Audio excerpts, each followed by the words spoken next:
Hello students, good morning to all of you. How are you? I think you are good. Let us start next topic of unit number 6th of 12th class. And our today's topic is froth flotation process.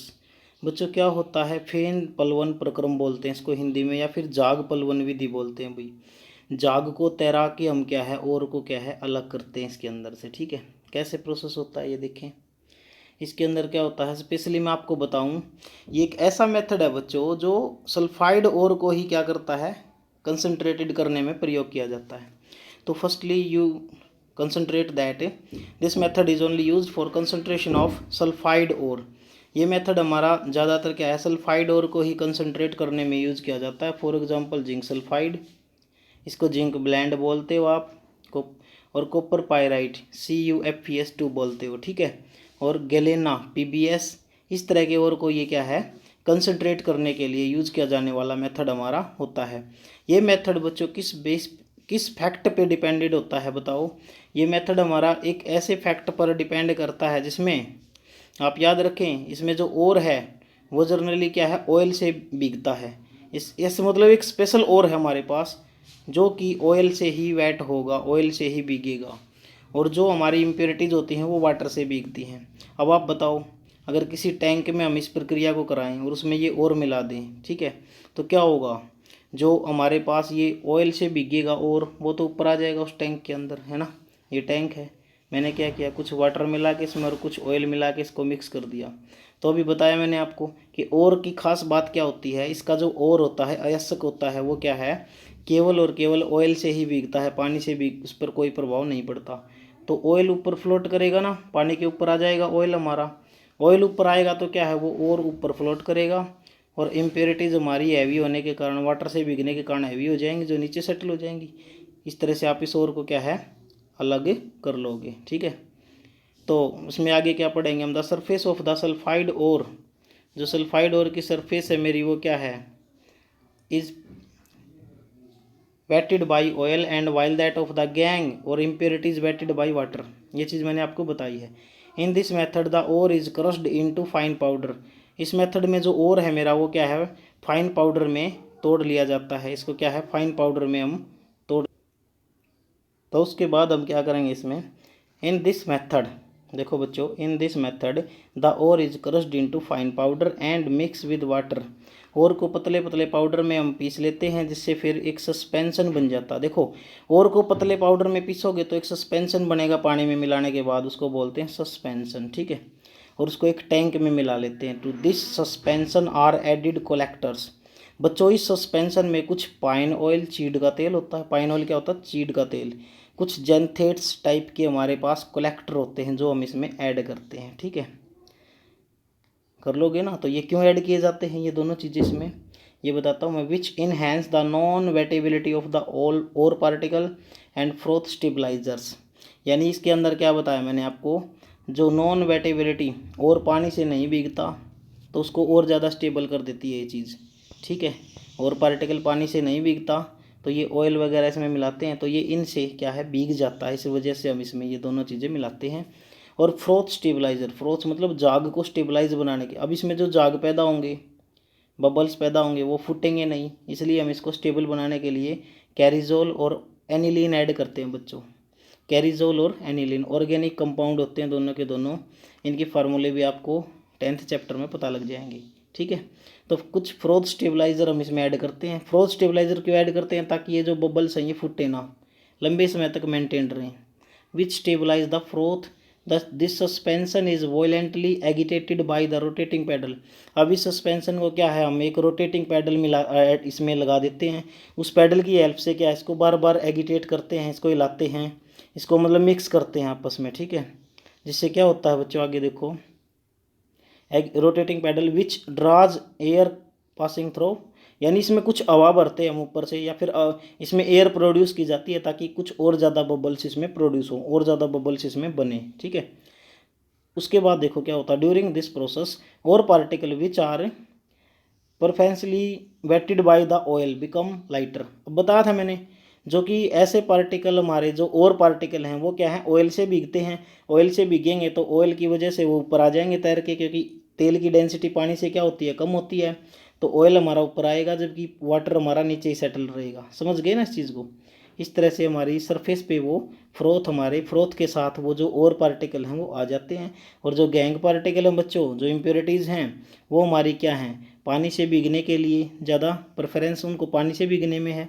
इस तरह से वो एवियर हो जाती हैं और settle down हो जाती हैं बॉटम पे। इस तरह से हम इस फ्रोथ को क्या स्कीम्ड ऑफ अलग कर लेते हैं और इसको collapse allowed to collapse and finally dry to get concentrated और इनको क्या है इधर उधर बिखरा देते हैं। ठीक है, फैला देते हैं। फैलाने के बाद इसको सुखा लिया जाता है और इसको अलग कर लिया जाता है। तो ये था भाई अपना फ्रोथ फ्लोटेशन प्रोसेस। ये कौन सा प्रोसेस था? Froth flotation process. ये डायग्राम आप देख सकते हैं। इस डायग्राम में देखो, यहाँ पे मैंने सारा प्रोसेस आपको बताया है। ये एक टैंक है, बड़ा सा टैंक लिया जाता है। इस टैंक के अंदर बच्चों क्या है, ऊपर से फाइन कुछ पिसा हुआ और हम भर देते हैं इसमें। ठीक है, और ये भरने के बाद क्या है, कुछ फाइन ऑयल इसमें मिलाते हैं और ऑयल का मिक्सर, इसको सस्पेंशन बोलते हो आप। सस्पेंशन टाइप का मिक्सर बन जाता है और फिर ये फ्रोथ हमारे ऊपर आ जाते हैं। हल्के होने के कारण तेल के साथ ये ऊपर चले जाते हैं।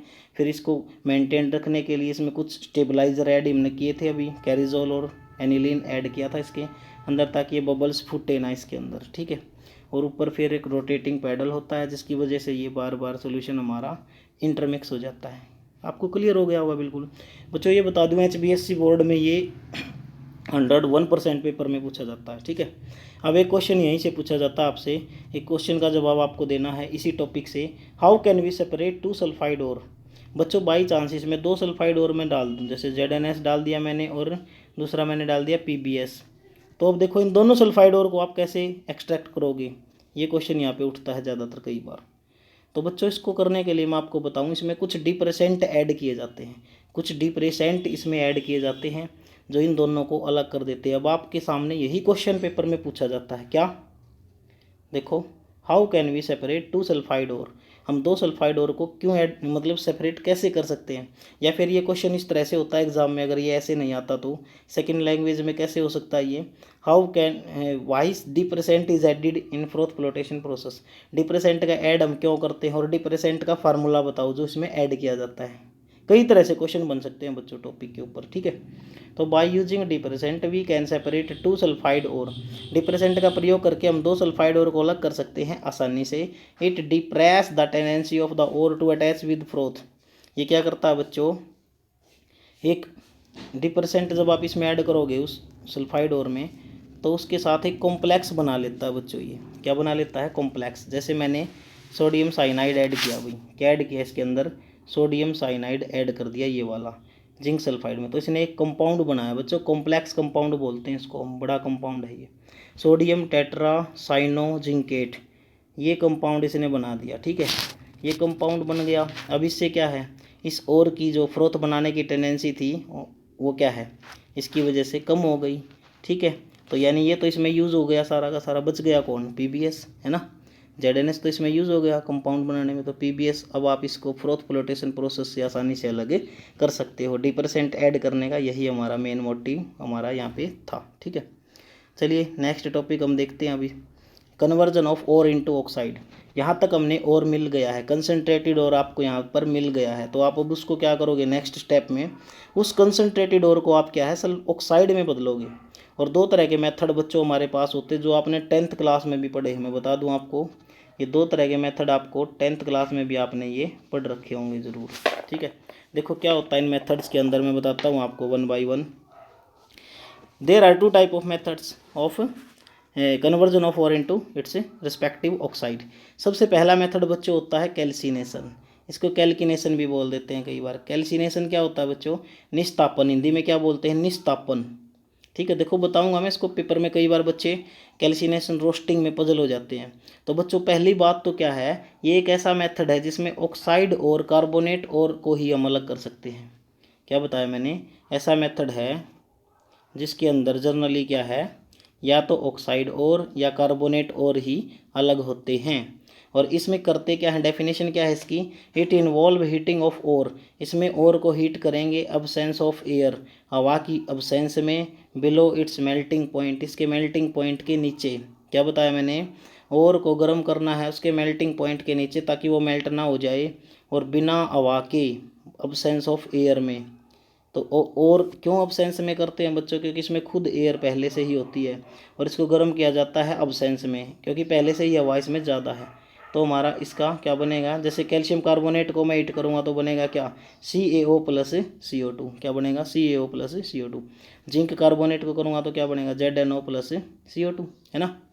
तो कैल्सिनेशन एक ऐसी प्रोसेस है जिसमें अयस्क को बिना हवा के यानी हवा की अनुपस्थिति में गर्म किया जाता है उसके गलनांक से नीचे। बिल्कुल क्लियर हो गया होगा आपको, ठीक है। और ऑक्साइड और कार्बोनेट और में ऐसा होता है, क्यों, क्योंकि इनमें पहले ही ऑक्सीजन होती है, इसलिए ऑक्सीजन देने की ज़रूरत नहीं पड़ती। निस्तापन, नी माने नहीं देते, क्या, ऑक्सीजन, ठीक है। तो निस्तापन कैल्सिनेशन, आप कैल्सिनेशन को कैंसिलेशन मतलब कैल्सिनेशन जैसे कैंसिल हो गया कुछ, मतलब इसमें दिया नहीं जाता, यानी क्या, ऑक्सीजन की ये हमारा जो है एयर की अब्सेंस में होता है। यही पजल होता है बच्चा इसी में कि ये हवा की उपस्थिति में होता है या फिर अनुपस्थिति में होता है, ठीक है। तो आप कैल्सिनेशन से याद रखना, कैंसिलेशन मतलब कुछ कैंसिल है, इसमें नहीं है वो चीज़, ठीक है। अब इस मेथड में होता क्या है, जितने भी वोलेटाइल ऑर्गेनिक मैटर हैं या वोलेटाइल इम्प्योरिटी हैं, वोलेटाइल टर्म कहाँ से आई बच्चों, वोलेटाइल का मतलब होता है बच्चों वाष्पशील, क्या होता है, वाष्पशील, जिसके वेपर जल्दी बन जाएं। जैसे डीजल पेट्रोल है उसके वेपर जल्दी बन जाते हैं, लेकिन शुगर और साल्ट है उसके वेपर नहीं बनते, तो उसको बोलेंगे नॉन वोलेटाइल, ठीक है। वोलेटाइल इम्प्योरिटीज इसमें क्या है, रिमूव हो जाती हैं, क्योंकि गर्म करोगे जब आप इसको हीट दोगे तो ये सारी वोलेटाइल इम्प्योरिटी उड़ जाएंगी इसकी, और बिकम पोरस, और जो हमारा और है जो भी और था वो पोरस बन जाता। पोरस का मतलब उसमें कुछ एयर पास हो जाती है, इस टाइप का पोरस का मतलब ये होता अपना, ठीक है, कर लोगे ना, एयरेटेड हो जाता हो। अब देखो सेकंड मेथड और पढ़ाऊंगा आज मैं आपको इसका। रोस्टिंग क्या होता है बच्चों, रोस्टिंग को हिंदी में बोला जाता है बर्जन, उसका बिल्कुल उल्टा है, लेकिन ये सल्फाइड ओर के लिए यूज़ किया जाता है। रोस्टिंग किसके लिए यूज़ होता है, सल्फाइड ओर के लिए। इसमें भी ओर को हीट किया जाता है, कहाँ पर, in the presence of air, वहाँ पे अब्सेंस ऑफ एयर था, यहाँ पे प्रेजेंस ऑफ एयर है। बिलो इट्स मेल्टिंग पॉइंट, इसके मेल्टिंग पॉइंट के नीचे, जैसे PbS बताया था ना मैंने, सल्फाइड ओर के लिए होता है PbS plus 3O2, 2PbO plus 2SO2, ये उड़ गई इम्प्योरिटीज़ की। ZnS plus 3O2, 2ZnO plus 2SO2, ठीक है। ये भी मेथड हमारा। बर्जन बिल्कुल उसका उल्टा है बच्चों, याद रखना, इसमें प्रेजेंस है एयर की, उसमें अब्सेंस थी। यहाँ से मॉइस्चर रिमूव हो जाएगी, ऑर्गेनिक मैटर रिमूव हो जाएगा जो भी इसमें एक्स्ट्रा है। नॉन मेटालिक इम्प्योरिटी जैसे सल्फर है, फास्फोरस है, आर्सेनिक है, ये सारी इम्प्योरिटी यहाँ से रिमूव हो जाएंगी, ठीक है। जितनी भी वोलेटाइल गैस है वो भी रिमूव यहाँ पे हो जाएंगी सारी की सारी, क्लियर है। तो ये ध्यान रखना आप इसका। नेक्स्ट प्रोसेस मैं बताऊं, स्मेल्टिंग होती है बच्चों। स्मेल्टिंग क्या होता है, it is the process which reduction occurs with the help of carbon. अब यहाँ तक हमें क्या मिल चुका है भाई, ऑक्साइड मिल चुका है ना मेटल का।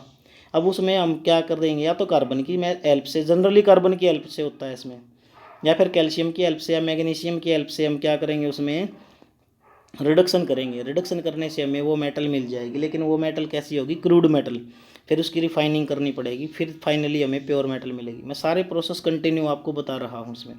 तो बताओ बच्चों, इसमें स्मेल्टिंग क्या होता है, it is the process in which reduction occurs, एक ऐसी विधि जिसमें क्या है, रिडक्शन होता है। क्या होता है बच्चों, अपचयन होता है। रिडक्शन को हिंदी में अपचयन बोला जाता है, with the help of carbon, या तो कार्बन से या कैल्शियम से या मैग्नीशियम से।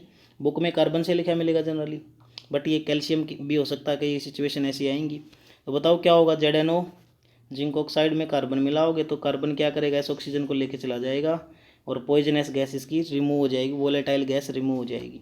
इसी तरह से ZnO plus CO, Zn crude metal मिल जाएगी, CO2 बाहर निकल जाएगी, ठीक है।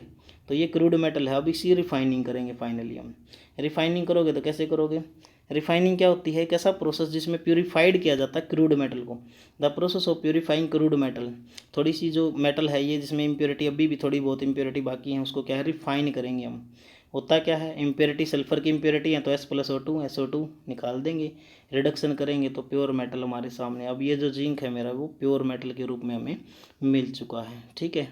तो बच्चों ये आज की क्लास थी हमारी। अगर हम एक टॉपिक फ्लक्स का और उठा लेंगे तो काफ़ी बड़ा लेक्चर हो जाएगा, इसलिए आप इतना ही करें आज। Thanks, have a nice day, bye bye.